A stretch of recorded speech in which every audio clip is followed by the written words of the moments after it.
Hey, Welcome back to Spill the Tea Unfiltered. hey guys. So Lauren, how was your week? Oh, it was good. I had a soup night with some friends, which you were supposed to be at, but it's okay. You had a lot going on. Oh, I was so stressed out, guys. It was like one of those nights where everybody brings a different soup, and then you like have this small little like muffin tin, so you fill like a little bit in each tin, so you get to sample a bunch of different soups. It was I a lot of really fun. missed out, didn't I? Yeah, you did. It was a lot of fun. And then we had craft night. So everybody brought a craft. So like people could talk and craft. And then those of us that didn't bring crafts were either reading or we put on Pitch Perfect. So we were all having a good time watching that because it's been a while since I really missed out. I hate that I missed that. Yeah, it was a good time. We'll definitely do another theme. But I love that it's the same place that where we did the 90s theme food, which was really fun because it was like Gushers and fruit roll-ups and Lunchables and like, Dino Nuggets, like the stuff we ate as kids. I really like going to a themed party. Me too. Like any theme, whether it be, a TV show theme or like a decades theme. Like if it's a theme, I want to be there. Same. I want to be fully dedicated into this. Is this a millennial thing? Like, do we love themes or does because I don't know, does the younger generation love themed parties as much as we do? I don't know what it is, but I feel like we grew up with themes. I feel like our parents like embedded into us because I know like my mom is a really big party planner. Yeah. So like every event, every holiday was a big deal. Yeah. Like we were going to have the full spread. And like even my sister now, she carries the tradition. God bless her. Yeah. She's an amazing cook. Was on point. Not so much. Same. I was not built for it. I was built to have a cat and eat takeout. Speaking of that cat, how was your week? Oh my gosh, y'all. So Biggie's finally opening up. He's really blossoming and I get to see like his amazing personality now. But with that being said, we have had some trials. Mm-hmm. And one of those this week was clipping his nails. Oh yeah. Mm-hmm. He hissed at me. He lost his mind on me.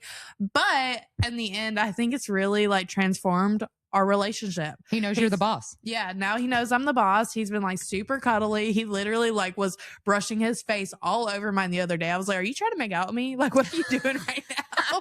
He was like all up in my face. But like now he's attached to my hip. And the next thing for us is going to be walking him. Yes, I said walking. You're going to try to get him in a lead and actually walk the cat. And I'm very interested to see how this goes. Look, I am excited. I think that he's going to be cool. And then we're also going to try to train him to use an actual toilet so I can get rid of the litter box. She has high hopes, guys. Probably too much. Very high hopes. But yeah, so I believe you have some screenshots for us today. I do. Listen, these dating sites are crazy. I'm still not on them yet. I'm going to have to give in eventually to like screenshot some of my own stuff, but I'm scared because I haven't been on them in a year and I'm like, I don't know. I literally only get on here for content purposes at this point. Yeah. Like I know that like I'm not ready to be in a relationship. And I also know that this is not where I'm going to find a relationship at this point because I've been on the dating websites long enough to know that like, this ain't I don't want to be your next swipe. Yeah. That's just it. Like, I don't want to be the next swipe for you. Yeah. If you want to meet me organically in a grocery store or that's a part of the problem is I feel like men don't come up to women anymore either in public. But also, like, I don't know, part of me is like half the men that do are probably married. And so that's also gross. I will justify their action on that, though, because how many times has a guy walked up to you and asked you for your number while you were with a group of friends and you're like, oh, no, like, oh, let me give him a fake number. I imagine it has to be kind of intimidating for them at this point. Maybe. I never gave fake numbers, but I have. But I'm also an asshole. So I would just be like, no. And that's the difference between us. I once got asked out on a date while I was at Red Lobster with my girlfriends. This guy asked for my number, and funny story, I gave him a fake number and he tried calling it while I was standing there, and obviously my phone didn't ring. So I mean, awkward. Good on him with the, I'm going to call your ass out on it if it's not real. But he was at the restaurant with his mother. It was weird. Right. And they looked very religious, and it was my 21st birthday and I was in this tiny little dress. You're like, I'm trying not to be religious tonight. I was not being religious. I'm sorry, God. Yeah, that was, I mean, you were a lot younger. You were, doing your thing. I was spiraling. Yeah. I was having a good time. You were on your Rumspringer. Woohoo. Yeah, I struggle with it because like Dick never wore a ring. Even when we were, when we were married, he never wore a ring. So I'm like, when I see guys that I like, I'll look for a ring. And if I don't see one, I'm like, but that doesn't mean anything. So I don't know. But let's see. Let's see what some. Okay. So the first guy, we'll call him Jeremy. First off, so his photos has all of his kids in it. 3 children. Yeah. Well, for me personally, that's 3 too many. But also, I don't like it when they put their kids out there like that in like, I don't know. I just feel like you can like put little happy faces over their faces. You know what I mean? I feel like you're endangering your children. Yeah, put emojis over their faces or something. Like you don't need to put your children out there like that on a dating site. I don't love that. Also, are you really that good of a dad, or are you trying to convince me that you're a good dad? Right. Because we know for a fact people are on there saying, I'm a great dad, but then they actually don't even see their kids. Right. Like a photo doesn't matter to me. Like, what do your actions look like? Yeah. Yeah.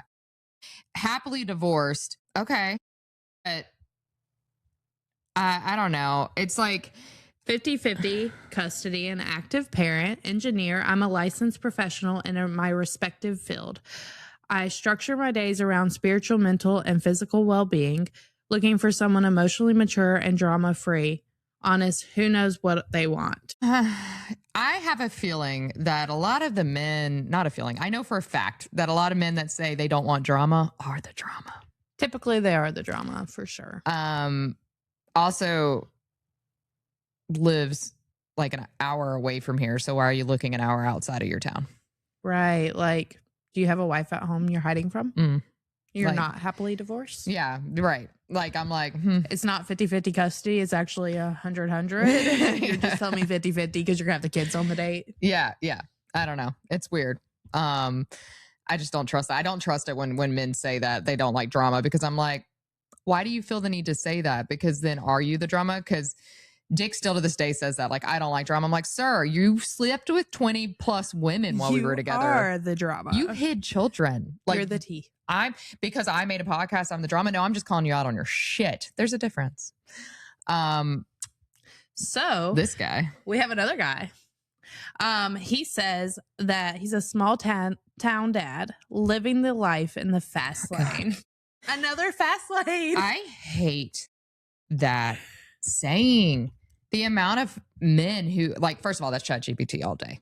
But the amount of men who are like, I like living life in the fast lane. I'm living life in the fast lane. I'm like, no, you're a small town dad living in life in the fast lane. Shut the fuck up. No, you're not. Like, you're just a normal human. Like, you're not living life in the fast lane. Like, what men think, oh, I'm cool. They think they're cool. I don't like it. This is why we don't get on dating apps. Literally. So the next guy, we'll name him Troy. He says, what you see is what you get. Just going with the flow. Another Valentine's Day alone, it looks like. It almost makes me sad. Not me. Because I'm like, first of all, like, he's trying to get pity dates. And I'm like, listen, I don't give a shit. It's another Valentine's Day alone. The pity dates. That's true. But I don't care. Like, I did a whole anti-Valentine's Day photo shoot. It was great. But I just don't, it's a made up holiday. It's literally about a massacre. It's literally a holiday about murder.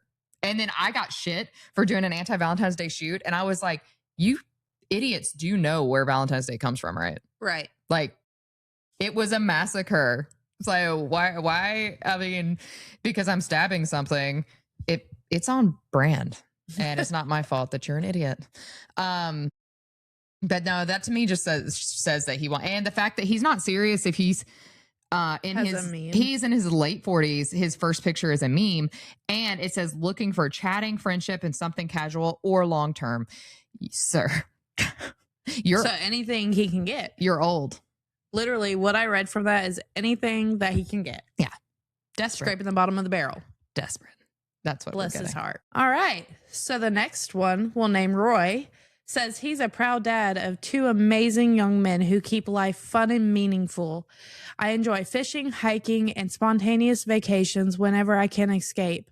I'm at church on Sunday, big animal lover. I'm always up for great steak, but I'm happy trying something new. Nights might include action movies, crime shows, and occasional video games. I'm genuinely curious about what you enjoy and always open to new experiences. Dash. So tell me, what do you like? So he was doing so good. And then the dash means he chat GPT'd the entire thing. Absolutely, 100%. You could have took dash out. We would have never knew. Yeah, like at least try to take the dash out and not make it obvious that you use chat GPT because you can't write your own bio. Bless his heart. Listen, I'm nothing against ChatGPT, but you got to at least try, right? Right. Like at least proofread it, make sure it makes sense, take out the dashes. Like we use ChatGPT for stuff all the time. All the time. Like for social media and everything else. Like it's a thing. But like on a dating profile, if you're trying to show a woman that you care, if you don't even care enough to write your own bio, are you really trying to date? Right. Yeah. Oh boy. He's fun. So David is 27. His mission, if you choose to accept it, Or our mission. Yeah. Your mission? His mission? I don't know. I don't even know. See, I think, did he put this in ChatGPT too? Because it doesn't really make sense. He definitely did ChatGPT. It literally has an emoji for you. It says your mission like it's him. Yeah. Okay, so this is like... But then he slips into down here where it like switches over. Yeah, it switches over to a different... Like talking about it. I don't know. It's weird. Okay. Do you want to read it at least? Yeah. So your mission, if you choose to accept it, is to take a cute girl on a date. Intel confirms she loves coffee and Mexican food. Well, we're making assumptions there, but okay. Some girls don't drink coffee. I do, but maybe not everybody. I love Mexican food, but I do not drink coffee. Infiltrate her DMs with something interesting and await a reply. 3 to 4 business days. Sorry, I never check my Tinder. So that's where he like switches up. Yeah. Like, did he read his chat GPT that he submitted in? Yeah, because my thing is I'm like, so wait, were you saying she doesn't reply for 3 to 4 days? But then it makes it seem like he doesn't reply because he doesn't check his Tinder, which also, is this even Tinder? No. It's Facebook. But thanks for telling me you have several different platforms. So you have several platforms that you're looking for somebody on, which again, okay, but like also reminds me of when Chip Guy told me that he met me on Facebook dating. Yeah. And we met in person. So dumb. They're dumb. They're dumb. This message will self-destruct if you swipe left. He's trying to be funny. He even hashtagged it. Do we hashtag on dating sites? Hashtag grateful heart. Hashtags don't work on dating sites. That's weird. The whole thing, weird. No, I don't like it. I don't like it. Again, like an hour away too. So go away. If you're not in our town, leave. Quit trying to get us. Oh. All right. And let's talk about Joe. Okay. So he is currently going through a divorce. He has 2 kids and his dog. He is looking for something long-term with the right person. Navy veteran, blue-collar worker. And I have my life together is what he claims. You have your life together, but you're currently going through a divorce. So what the fuck are you doing on a dating app? Did you even give your time, like any time to heal? Did you go to therapy? Did you do any self-work? Because it wasn't all her. I guarantee you that. Honesty, communication, and loyalty are very important to him. He doesn't smoke, doesn't do drugs, or get drunk. Good on him. Good on him for that. Maybe he doesn't do that. But it is a little suspicious that he is still going through divorce. So, ladies, he's not divorced. Yeah. He's just going through a divorce. Yeah. There's a big difference. The bottom of it said, distance doesn't bother me, but if you only match to sell content, kindly fuck off. Oops. Listen, well, we didn't match him. Yeah, that's we're true. just gonna match. We're gonna use it for content though, because you said that. You should probably, that last sentence rubs me the wrong way too, because it's like, kindly fuck off. well, my thing is I'm like, who did he match with that he probably rubbed the wrong way, and then she used that against him? And and he's pissed. Right. Like maybe it's a situation like this where whoever it was has a podcast or has something with their socials, and then they used it against him and he got pissed off because he's a piece of shit. Or they asked him if he wanted some pics and then found out he had to pay for them. And he's poor from his divorce. Yeah. Or yeah, whatever. I mean, but it's just weird. But you're still going through a divorce. If you are still going through a divorce, do not be on dating apps. What are you doing? Like, you're not giving yourself enough time to heal at all. Like, you can't say you got your shit together if you're still actively married. And you probably shouldn't be jumping into something right away. So, right. Wild behavior. Yeah. So we have a story. All right. And this story comes with trigger warnings for talk of sexual abuse and animal abuse. Not the animals. I know. I mean, not her either, but the animals. Yeah. So it says, I attempted dating again through Plenty of Fish after getting out of a rough relationship. There was a guy from London who messaged me and told me that I seemed like an interesting person and he wanted to get to know me, whether that be as a friend or something more. After looking through his profile, he seemed like he was a unique character. She doesn't remember the details other than his picture. Because this was, I think she prefaced the beginning of this saying this was about 8 years ago. Which that was about the time that, POF was a thing. He was from another country, so, and one that she was interested in visiting. He had all sorts of tattoos and piercings that she thought was cool. I would normally not like date someone like that, she said, or associate with somebody like that, because I'm basic and boring, is what she says. You're not basic, honey. But she's probably like, well, they said he wants to maybe even get to know me as a friend. Yeah. They live in, say less. You live in a different country. Like, I'm as a traveler. Oh, like I was literally, when you were talking about this a second ago, I was like, is that what I need to do? Like, should I just get on the dating website and start going to like other countries I want to visit? When people, when they go overseas, a lot of times they'll get on the dating apps and like find like a local to take them around. Now, granted, you could get murdered that way, so be careful. I just need to go back to Hawaii and then find a local and then maybe like fall in love. And then I could just stay. See, I'm thinking I'm going to go to Europe because just the transportation there is so easy. You can just go. We could try our shot in Europe this year. There we go. That's what we should do. Actually, we need to try our shot in Montana, get our cowboys when we go.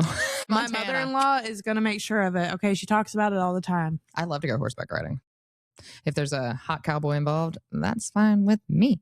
Okay. So she says she entertained the conversation because she could always use a new friend. She wasn't able to get out of the house much at that point due to a debilitating health condition that left her unable to move like she did before. So having friends to talk to was important.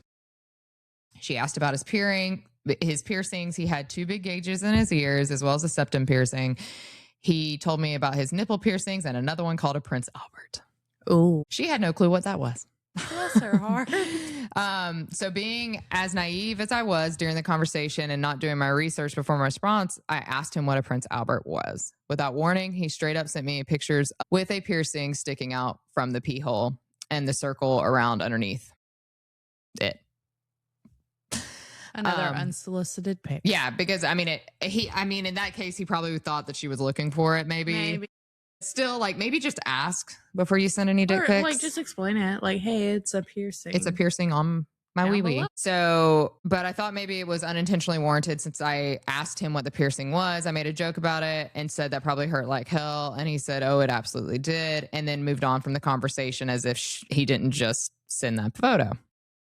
Things were fine after that. They talked casually about hobbies. And then the topic came up about each other's families, and she's really close to hers. She says a good bit of them live close to each other, and we get together regularly to hang out. He said he wished was closer to his family, but that would never happen. I asked him if he wanted to talk about it. He said he would, but she was afraid. He was afraid she would judge him. Normally, I'm quite open to other people for who they are and whatever they've been through. No one's perfect, and we've all made mistakes at some point in our lives and still do today, which is true. She seems very emotionally intelligent. Mm-hmm. Maybe she just, with her debilitating, health condition, she just didn't get out of the house as much. So she doesn't know all the unfortunate things that we know. And this was 8 years ago. Right. So, yeah. This was a long time ago too. So she was younger. So, so she says, it's how we go from those mistakes that make a difference in our future. So I told him that I'm open to hear what he had to say and that I wouldn't judge. Well, I lied. It sounds like she did judge, but she says she had a good reason. He talked about living with his parents and his sister as a kid, but he was kicked out and ended up living with his grandmother until he was also kicked out from her place and had to live on his own at that point. I asked what happened, and he talked about having an addiction to sex. Ooh. The addiction started in his early teens when he was watching porn, masturbating, the whole 9 yards. The addiction started when he was in his early teens and he lived with his parents and sister and he acted on them. He would play doctor or husband or wife as an excuse to touch his sister inappropriately for years until he got caught in the act one day. Oh my gosh. I didn't see that coming. I didn't either. And also, I'm judging the fuck out of him too. Me too. Me too. I'm surprised he even like openly admitted it. Yeah. Almost like good on him for admitting it. Yeah, but at the same time, like chemical castration needs to happen. Something. Like he ruined his sister's life. I guarantee you his sister has had to deal with that shit. Like I can't stand that. So that's when he was kicked out with his parents and moved to his grandmother's house. He didn't touch his grandmother, dear God. Well, I hope not. But he continued to masturbate and watch porn. His grandmother told him to stop watching porn or he wouldn't be allowed to live with her either, and he didn't stop. Eventually, he was caught and was kicked out again. At this point, I'm completely overwhelmed. Yeah, I would be too. If somebody that I didn't know was telling me this story, I would be completely overwhelmed. I really don't know. I really didn't know what to say, but I remember telling him that I'd be open to what he has to say about his family and wouldn't judge him on his past experiences. So I responded by saying that the things from his past was horrible and that I was sorry for his sister and what she had to go through. But I was also sorry that he couldn't control his sex addiction back then, and I hoped he'd been able to control it since. So she was trying to be nice to him, which is good and way better than I would have been. So good on you.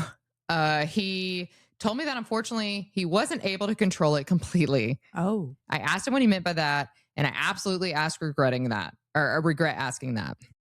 This isn't where the animals come into play. Yeah. Oh, no. He has a male dog living with him in his apartment, and sometimes whenever porn or masturbation doesn't cut it and cut his need for sexual gratification, he'll suck his dog's wee-wee and get the dog riled up. Chemical castration, like I said. I'm really so grossed out. See this turning this way. I wasn't ready, y'all. You're I wasn't so addicted to sex that you have to want or touch a child who's a relative or a child at all. Suck off a dog's Suck off wee-wee? a dog? That doesn't even give you any type of pleasure. What? Is he gay? I don't know what he is at this point. Because there are demons. Yeah, deep demons in that. Yeah, him. absolutely. He needs an exorcism ASAP. Unfortunately, I didn't know his exact whereabouts or who to even contact to report the animal abuse, but I absolutely blocked his ass after he admitted that, and then I deleted the messages in my entire profile afterwards. To this day, no one knows about this guy or the conversation we had, at least not until now. I hope he's gotten help, but or there's been justice for his addiction and behavior, and that his poor dog is okay. I guess the moral of the story is listen to the red flags going off in your head. They were waving loud and clear with that unwarranted dick for him showing me his Prince Albert piercing. But I kept on with the conversation because he seemed to have the intention of being friends with me and nothing else based on the rest of our conversation before that picture was sent. Also, really be careful with who you're talking to on the internet. There are some major creeps out there with very bad intentions, and I'm sure that if I lived anywhere near that guy, he would have acted out his bad intentions on me. I am so glad that she did not just start talking to him for a short time and go meet somewhere with him, because she's absolutely right. Like, he could have raped her. Yeah. Yeah. If he can't hold back on his dog. Or his sister. Like, that's my thing is how many women has he probably date raped or done something to? A lot. If he has that big of an addiction to it. It sucks that he was in another country too, because I don't know that there was anything she could have even done anyway. Mm-hmm. The laws over there, I'm sure they have laws against that in the UK, but they're a At little, least the animal stuff for sure. yeah, they're a little different over there than we are over here. But also shame on his parents. Right. Because how dare they not? I mean, if I was the parents, I wouldn't have just kicked him out. I would have like Put him therapy. also like he would have went to juvie. Yeah. Like I would have reported him because if he has a sex addiction, that's going to stay forever. So therefore he needs to be on the sex offender registry. I don't know if they have sex offender registries in the UK, but if he was here in the US, he would need to be on a sex offender registry. You're right. But it does make me wonder, like, what happened to him as a child to bring that on so early on? Like, did anything happen, or was he like born with this? Did the demon get him in his sleep and just right through the mouth? Yeah, Like, I don't know. I mean, in my abuse situation with my neighbor, his dad was the one making him do everything to us. So like that way he could get away with like he wasn't touching us, his son was touching us. But he was watching and hiding in like the closet and stuff. Was super creepy. Ew. But so in his situation, like it was his dad doing this and I guess it also depends on how old he was. Like we didn't have ages in there. So like, That's true. Was he a teenager, after puberty and stuff? And that would make more sense. But like if he was a little one. Yeah, right. If he was young, like in my situation, my abuser was like 7 or 8. Yeah. So he was also being abused. But in this situation, it almost seems like he might have been like a preteen or teenager. And at that age, you know what you're doing is wrong. You know you're not supposed to be touching your sister. Absolutely. So, and once you got kicked out of the house, like and you were with grandma, like at school, were you touching people? I don't know. That's just gross. So I'm glad that she blocked him and that she didn't give him any of her personal information so that she could get the hell away from him. But that just goes to show, ladies, that there are some really big creeps out there doing some nasty stuff, including to dogs and animals. It's just gross. So be careful out there when you're on these dating sites, and don't give away your information too quick. Don't always meet in a public place. Yeah. Always have your friends, like we follow each other's locations. Always, have people that know where you are at all times and send like the name, the picture from the profile to your friend, someone you trust. So that way, there's a starting place if something was to happen. So, right. Because there's also serial killers on these dating websites. So yeah, the Craigslist killer. That was a thing back when Craigslist was a thing. Yeah. Yeah. And I think there's like 250 active serial killers of all times or something like that. Like it's a crazy number. Yeah. So yeah, just everybody be safe when you're dating because you never know what's actually out there. And if you feel the hairs go up, the tingles, believe them. It's not butterflies. It's not butterflies, and you're not being like overly cautious. You're not being judgmental. It is your body telling you that something weird is happening. It is 100% okay to draw boundaries at any time. Boundaries are great. We love them. We do. So that was a crazy story that I didn't see coming. I really didn't see it coming. I was not ready. So keep your stories coming in for us, and send us messages on any of our socials or shoot us an email. Everything is linked on our YouTube and everything is linked on our socials. So give us a follow. Spill the tea unfiltered. See you next week. This episode is proudly brought to you by the law firm Ryan & Rouse. If you or a loved one have been injured or need legal help for changing family circumstances, contact the personal injury and family law attorneys at Ryan & Rouse today at 256-801-1000 or visit them online at www.alabamalaw.com. When your future is on the line, don't go at it alone.